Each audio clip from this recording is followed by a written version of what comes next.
अस्सलाम वालेकुम जी। मैं हूँ ताहिर मलिक। ख़बर बड़ी इंटरेस्टिंग है।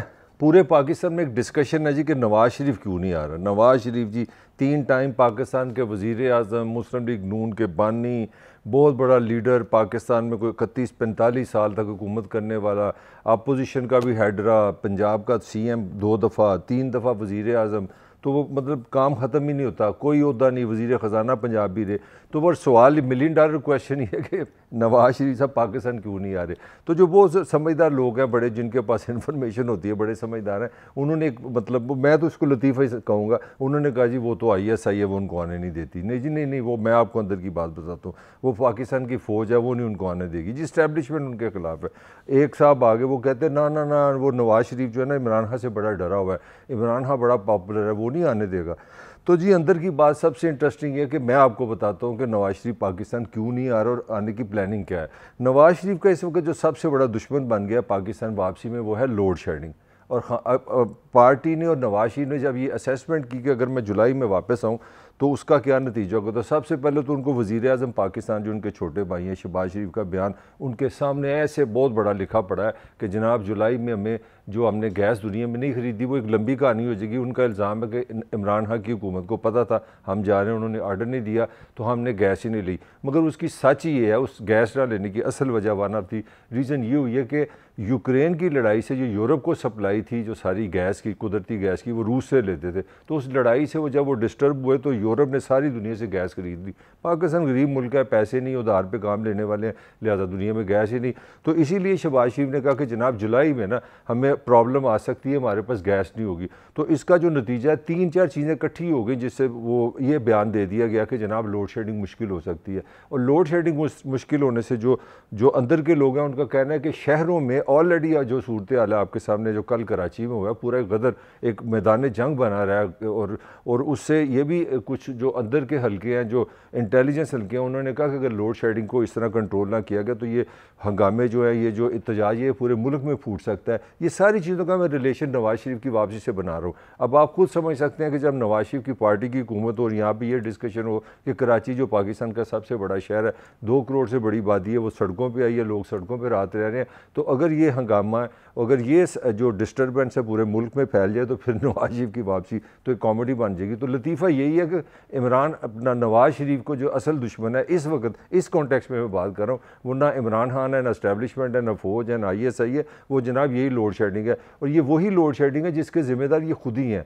यही पीपल्स पार्टी, यही नून लीग, यही मुशर्रफ साहब, ये जितने भी हुक्मरान आए, इन लोगों ने पाकिस्तान के साथ जो जुल्म किया हुआ है, जिसकी सज़ा पूरा पाकिस्तान काट रहा है, जुल्म इन्होंने किया वो ये था कि इन्होंने पानी की बजाय, सूरज की बजाय, हवा की बजाय, जो इस ज़मीन से पैदा होते हैं, जो सस्ती बिजली की बजाय इन्होंने पेट्रोल पे, फर्नेस ऑयल पे, गैस पे, कोयले से बिजली बनाने का फ़ैसला किया ताकि हम अमीर हो जाए, हमें कमीशनें मिले। अब उसका नतीजा ये हुआ कि यूक्रेन की लड़ाई हो गई, गैस बड़ी महंगी हो गई, ईंधन महंगा हो गया, पेट्रोल महंगा हो गया, दुनिया में सारे हालात बदल गए, पाकिस्तान का रुपया रुल गया, डॉलर हो गया शदीद महंगी।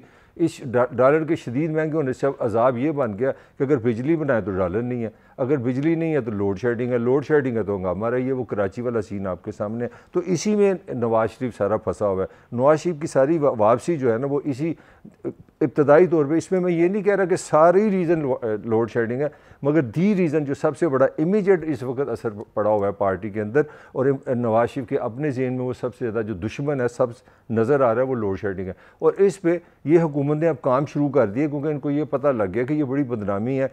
3 महीने हो गए हैं जिस पार्टी की इस मुल्क में हुकूमत है, सो कॉल्ड वो कह रहे हैं जी कि हमारा कायद नवाज शरीफ है, उसके बाहर हम सांस नहीं लेते, वही हमारे गाइड हैं, वही हमें सब बताते हैं। तो किस किस्म की हुकूमत है भाई तुम्हारी?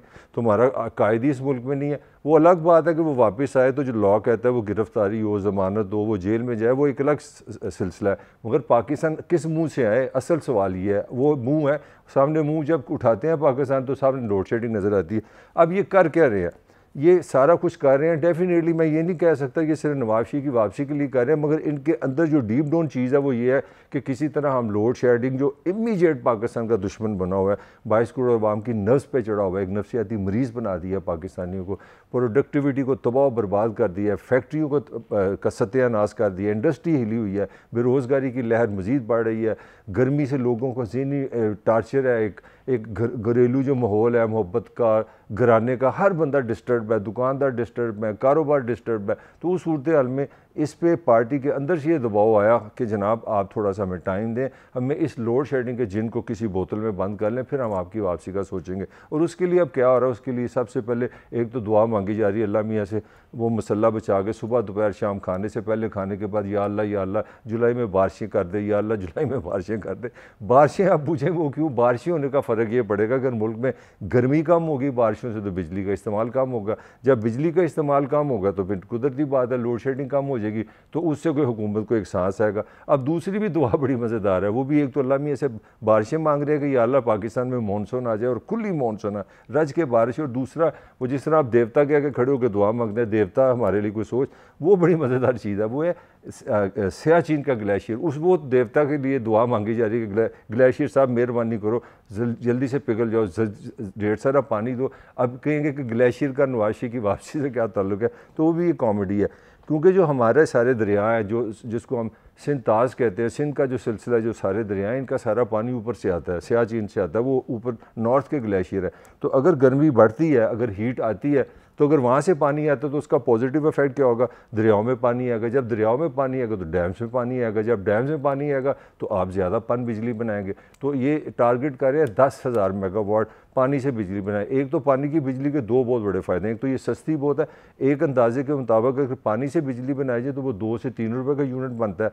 अगर आप कोयले से बनाएं या गैस से बनाए या फर्नेस ऑयल से बनाए तो वो 30 रुपये से ऊपर जाता है। यानी कि अंदाज़ा लगा लें इन लोगों ने जो पाकिस्तान के साथ जुल्म किया है, जो इन लोगों ने पाकिस्तान को इस तरह समझ लें लोगों के गले में फांसी का फंदा डाला है, जिसमें पीपल्स पार्टी, नून लीग और ये सारे हुक्मरान शामिल हैं। ये जो IPPs का इन्होंने हमारे ऊपर ये एक अजाब नाजिल किया हुआ है, उसका नतीजा अब ये दुआएं मांग रहे हैं कि या अल्लाह वो ग्लेशियर साहब पिघल जाएँ ताकि ढेर सारा पानी आ जाए तो बारे फिर वही कहानी जो मैंने आपको शुरू में बताई, ज़्यादा दरिया में पानी आएगा तो पन बिजली ज़्यादा बनेगी, लोड शेडिंग कम होगी तो इज़्ज़त होगी। इसके अलावा कराची की सूरत हाल भी कोई अच्छी नहीं है, हर चीज़ तबाह बर्बादी का शिकार है हमारे यहाँ, और उसमें भी सब शामिल है। उसमें काफ लीग भी शामिल है, नून लीग भी शामिल है, PTI भी शामिल है, कारकर्दगी सब की कुछ नहीं है।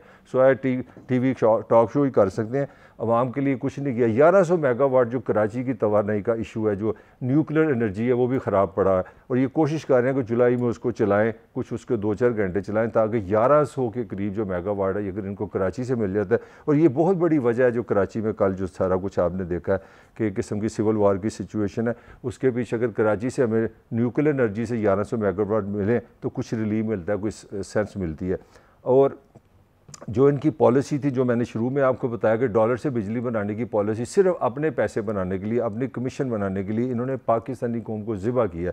ये मेरा बड़ा स्ट्रॉन्ग आर्गूमेंट है पीपल्स पार्टी के ख़िलाफ़, नून लीग के ख़िलाफ़, मुशर्रफ के ख़िलाफ़। जब वो काफ लीग के साथ उसने हुकूमत की, इन्होंने पाकिस्तान को ज़िबा किया। और अब सूरत हाल ये कि ये कोयले से भी बिजली बनाते हैं, और देखें जुल्म की इंतहा देखें, थर का कोयला इन्होंने इस्तेमाल नहीं किया। इन्होंने इस तरह काम नहीं किया कि ऐसे ही हम प्लाट लगाएं जिसमें थर का कोयला, पाकिस्तान का कोयला इस्तेमाल हो जाए। कोयला भी बाहर से आता है, और ये यूक्रेन ने जो पाकिस्तान को कहीं का नहीं छोड़ा, 150 डॉलर का जो टन था ना कोयला, वो इंटरनेशनल मार्केट में 350 टन पे चला गया, $200 का इजाफा हो गया। और डॉलर की कीमत भी आसमान से, तो डबल लॉस हो गया। जो चीज़ 100 रुपये की आती थी वो 200 रुपये की होगी, और जो 100 रुपया था वो 50 रुपये रह गया। तो अब कोयले से किस तरह बनाएंगे? दो आपके जो मेजर कोयले से चलने वाले बिजली के प्लांट हैं जहाँ से आप 3000 मेगावाट बना सकते हैं, एक साहिवाल में है, एक पोर्ट कासिम में है, वहाँ पे 100 मेगावाट बन रहा है, इसलिए कि भाई कोयला कहाँ से आएगा। तो अब यही भी कोशिश कर रहे हैं।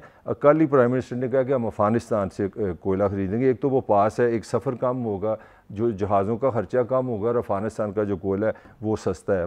फिर वही पॉइंट कि अपने कोयले के लिए कोई तहकीक नहीं की, ऐसा कोई सिस्टम नहीं बनाया कि हम अपने घर से, थर भरा हुआ है कोयले से, थर का कोयला कहते हैं जी वो नाकस है, उससे इस्तेमाल नहीं हम कर सकते। तो अब अफ़गानिस्तान से भी कोशिश कर रहे हैं कि वहाँ से कोयला आ जाए, वहाँ से भी कोई बचत हो जाए। तो ये सारी चीज़ें करके ये इनका जो सारा मकसद, और चौथी जो चीज़ इस पर ये मैं समझता हूँ पॉजिटिव चीज़ की है, उसका इफेक्ट आना शुरू हो गया। वो ये है कि जब 9 बजे के बाद आपने पाकिस्तान में जो बिजनेसेस बंद किए हैं, उसका अफेक्ट एक टेक्निकली दो सूरतों में बड़ा अच्छा आ रहा है। उसमें जब आप लोगों का बिजनेस एक्टिविटी कम करेंगे तो पेट्रोल कम यूज़ होगा, लोग घरों से बाहर आएंगे और बिजली कम होगी, तो उसका डबल फ़ायदा हो रहा है। एक तो बिजली का इस्तेमाल कम हो रहा है, दूसरा पेट्रोल का इस्तेमाल कम हो रहा है। और तीसरी खबर शहबाज के लिए थोड़ी सी जो अच्छी है वो ये है कि इंटरनेशनल मार्केट में पेट्रोल की कीमत कम होना शुरू हो गई है। तो इधर से भी ये दुआएं मांग रहे हैं कि मार्केटें इस तरह ही बंद रहें और इस तरह करके किसी तरह इंटरनेशनल जो सूरत हाल है वो अच्छी होना शुरू हो जाए, यूक्रेन की स्टेबिलिटी आ जाए और पेट्रोल की कीमतें कम आ जाएँ, तो उससे भी यहाँ इनको लगता है कि लोड शेडिंग जो है उससे ये काबू पा लेंगे। Last but not the least जो असल बात है वो कितनी अफसोसनाक बात है वो ये है कि ये सारी दुनिया को हमें बताते हैं जी कि हमारा जो किल्लत है, जो पाकिस्तान में बिजली की कमी है वो 7000 मेगावाट है, जबकि सच नहीं है। सच ये है कि पाकिस्तान में जो बिजली की किल्लत है वो 9000 मेगावाट से ज़्यादा है। क्यों? क्योंकि ये नहीं बताते कि 2600 मेगावाट को ये लाइन लॉसेस बोलते हैं। ये कह रहे हैं जी वो रास्ते में गुम हो जाती है बिजली, को आसमान खा जाता है, अल्लाह मियाँ खा जाता है, रास्ते में परिंदे खा जाते हैं, असल में वो बिजली की चोरी है। 2600 मेगावाट आप अंदाज़ा लगा लें, ये US डॉलर से आपकी मेरी खून से जो बिजली बनती है उसमें 2600 मेगावाट चोरी नहीं रोक सकते। अगर यही इंसानों की तरह काम करें, शराफत से काम करें, तो ये 2600 मेगावाट यहाँ से बचा लें, तो आप अंदाज़ा लगा सकते हैं लोड शेडिंग पे कितने पॉजिटिव अच्छे असरात आएंगे। तो मुख्तसर कंक्लूजन यही है भाई कि जो सीक्रेट मैंने आप आज को इतना बड़ा राज बताया कि नवाज शरीफ क्यों नहीं आ रहा। नवाज शरीफ इसलिए नहीं आ रहा कि उसको फौज नहीं आने दे रही, ISI नहीं आने दे रही, वो इमरान से डरता नहीं।